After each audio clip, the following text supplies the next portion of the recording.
कवाना नागर कैसे नूरिया सिंदूर बेच आवेला हो।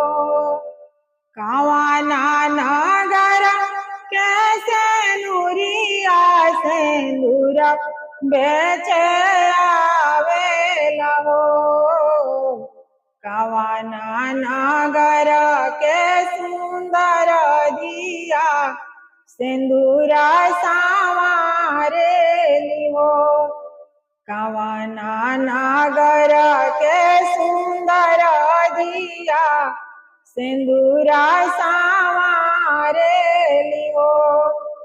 अवध नागर कैसे नूरिया सिंदूर बेच आवेला हो।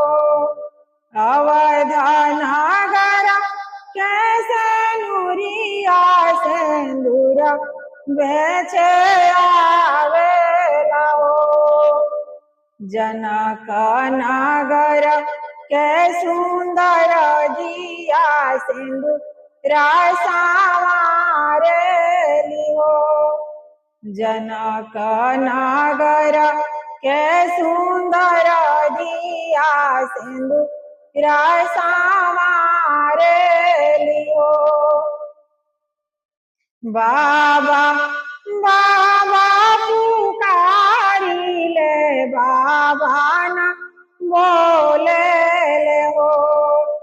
चाचा चाचा पुकारिले चाचा न बोलेले हो।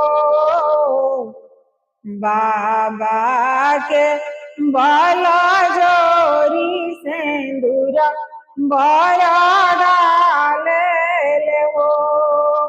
चाचा के बड़ा जोरी सिंदूर बड़ा डाले हो।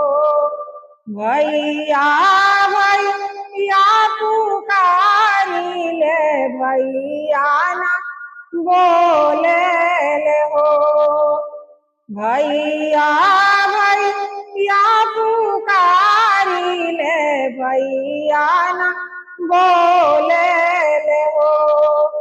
भैया के बड़ा जोरी सिंदूर बड़ा डाले हो। भैया के बड़ा जोरी सिंदूर बड़ा